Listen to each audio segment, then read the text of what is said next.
দেখলাম এখানে টাকা পয়সা উঠাইতেছে, তো আমিও গরিব মানুষ, আমারও টাকা পয়সার অনেক ঘাটতি, আমি এখন উঠানো শুরু করি নাই, আমি উঠাবো। তো আপনারা আমার একটু হেল্প করেন এই ক্ষেত্রে।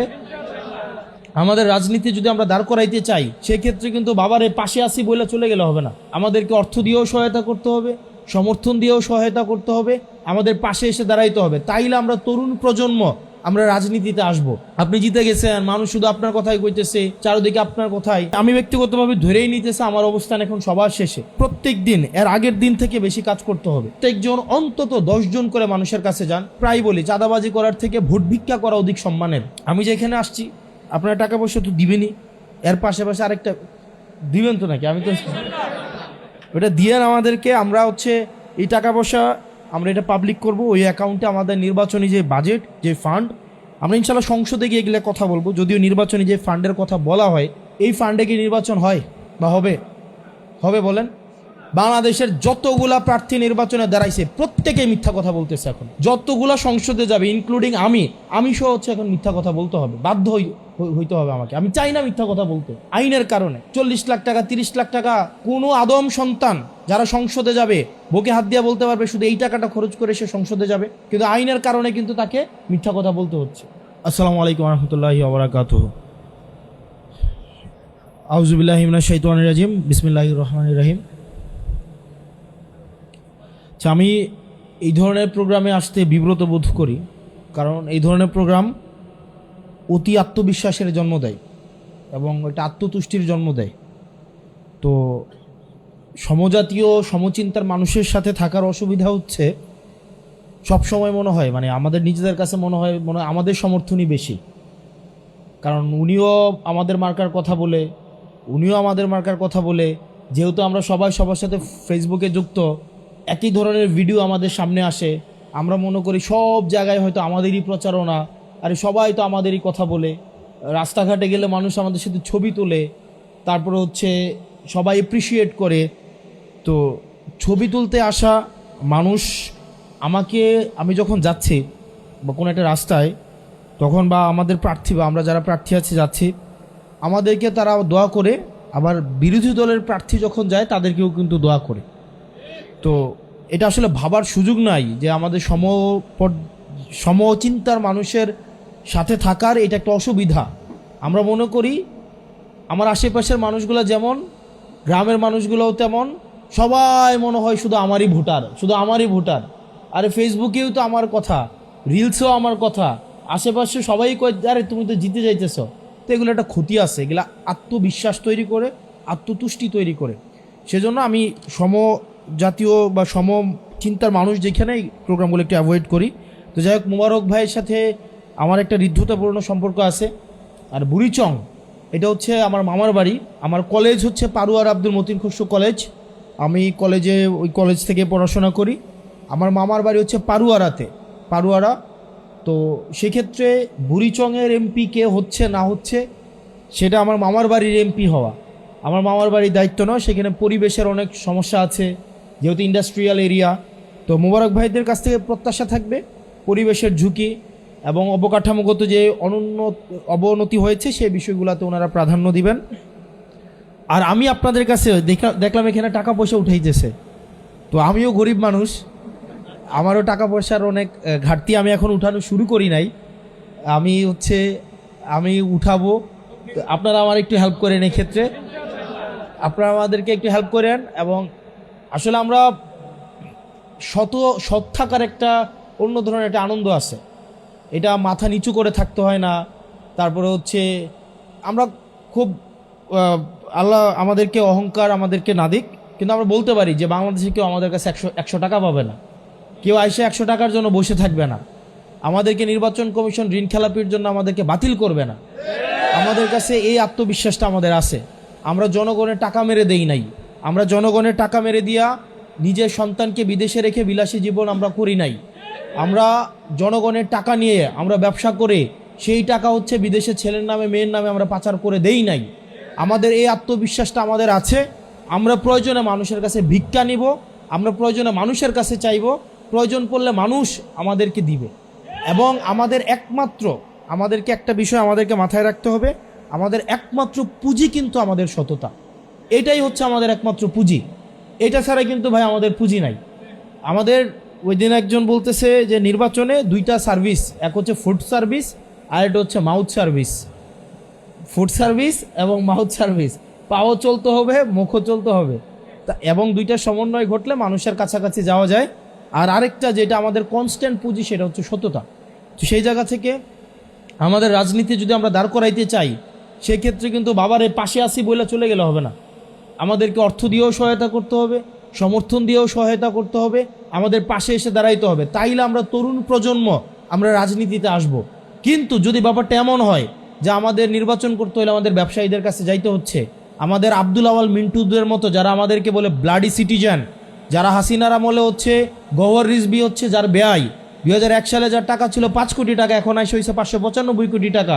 অর্থাৎ পুরো হাসিনার আমলে 101 গুণ সম্পদ বাড়ছে। যে সে যখন আমাদের মতো যারা খেটে খায়, যারা কামার কোমরের ছেলে, যারা হচ্ছে কলকারখানার, যারা হচ্ছে শ্রমিকের ছেলে, যারা হচ্ছে রেমিটেন্স যোদ্ধা, তাদেরকে যারা বলে ব্লাডি সিটিজেন, আমরা তাদের কাছে কিন্তু তখন যাইতে হবে।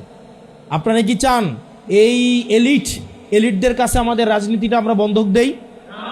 আপনারা কি চান আমরা এলিটদের কাছে আমাদের রাজনীতি বন্ধক দেই?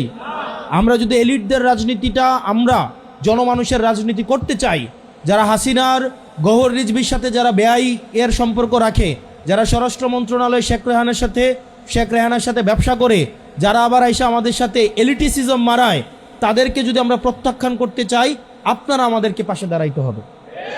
আপনারা পাশে দাঁড়াবেন তো? আমাদের পাশে দাঁড়াবেন তো? এবার আসেন, 12 তারিখ পর্যন্ত আল্লাহর দোহাই লাগে আত্মতুষ্টিতে ভোগা যাবে না। আপনি জিতে গেছেন, মানুষ শুধু আপনার কথাই কইতেছে, চারদিকে আপনার কথাই। আমি ব্যক্তিগতভাবে ধরেই নিতেছে আমার অবস্থান এখন সবার শেষে, এবং এটা ধরে নিয়ে আগাইতে হবে, এবং প্রত্যেক দিন এর আগের দিন থেকে বেশি কাজ করতে হবে। আজকে যদি 10 জন মানুষের কাছে যান, এরপরের দিন 12 জনের কাছে যান, তারপরের দিন 14 জনের কাছে যান। শুধুমাত্র তাদের কাছে যাইয়েন না যারা অলরেডি আপনার ভোটার বা আপনার সমচিন্তার মানুষ, যারা অলরেডি মোরাকাবা করে সিদ্ধান্ত নিছে আপনারা ভোট দিবে না, তাদের কাছেও বেশি করে যান।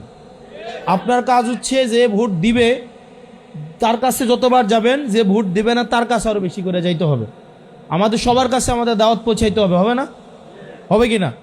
সেজন্য আমাদের সবার কাছে আমাদের যাইতে হবে, এবং প্রত্যেক দিন প্রত্যেকজন অন্তত 10 জন করে মানুষের দায়িত্ব নেন। প্রত্যেক দিন প্রত্যেকজন অন্তত 10 জন করে মানুষের কাছে যান, প্রয়োজনে পায়ে ধরেন। চাঁদাবাজি করার থেকে, আমি প্রায় বলি, চাঁদাবাজি করার থেকে ভোট ভিক্ষা করা অধিক সম্মানের। আমরা মানুষের পায়ে ধরবো, প্রয়োজনে একটা ভোটের জন্য আমরা ভিক্ষা চাইবো, আমরা মানুষের দরজায় যাইবো। আমরা তার চাঁদাবাজি করে ব্যাংকের টাকা মেরে দিয়ে হচ্ছে জনগণের কাছে হচ্ছে, এটা হচ্ছে একটা অনেক ঋণ খেলাপিদের নির্বাচনটা হচ্ছে একটা উপলক্ষ, এটা একটা সিজন, মৌসুম, তাদের হচ্ছে ঋণগুলাকে রিশিডিউল করা। অর্থাৎ নির্বাচনের আগে ব্যাংক থেকে একটা স্টে নিবে, স্টে নিয়ে হচ্ছে নির্বাচন করবে। যদি জিতে যায় তাহলে তো ঋণ দেওয়া দূরের কথা, এই এমপির তো বেঁচে ট্যাক্স ফ্রি গাড়ি নিবে, আবার নতুন করে ব্যবসা খুলবে, এরপরে হচ্ছে আবার করবে, ওই যে টেন্ডারবাজি করবে, ঠিকাদার থেকে পুঁজি নিবে। অর্থাৎ তাদের কাছে এই নির্বাচনটা হচ্ছে একটা মানি মেকিং মেশিন। তো এই মানি মেকিং মেশিন আমাদের হইতে দেওয়া যাবে না। তো সেজন্য আপনাদেরকে প্রত্যেক দিন অন্তত 10 জন করে মানুষের কাছে যাইতে হবে, এবং প্রতিনিয়ত নিজের অবস্থানকে সবার শেষেই ভাবতে হবে। এবং আমরা আরেকটা বিষয় হচ্ছে, আমি যেখানে আসছি আপনারা টাকা পয়সা তো দিবেনই, এর পাশাপাশি আরেকটা দিবেন তো নাকি? আমি তো ওটা দিয়ে আমাদেরকে, আমরা হচ্ছে এই টাকা পয়সা হচ্ছে আমাদের একটা অ্যাকাউন্ট আছে, আমরা এটা পাবলিক করব। ওই অ্যাকাউন্টে আমাদের নির্বাচনী যে বাজেট, যে ফান্ড, আমরা ইনশাল্লাহ সংসদে গিয়ে এগুলো কথা বলবো। যদিও নির্বাচনী যে ফান্ডের কথা বলা হয়, প্রত্যেকটা প্রার্থী দেখেন, আমরা যে ফান্ড বলছি, বলেন তো নিজের বিবেকের কাছে এটা প্রশ্নবিদ্ধ হই না আমরা? এই ফান্ডে কি নির্বাচন হয় বা হবে? হবে বলেন? বাংলাদেশের যতগুলা প্রার্থী নির্বাচনে দাঁড়াইছে প্রত্যেকেই মিথ্যা কথা বলতেছে এখন, প্রত্যেকেই।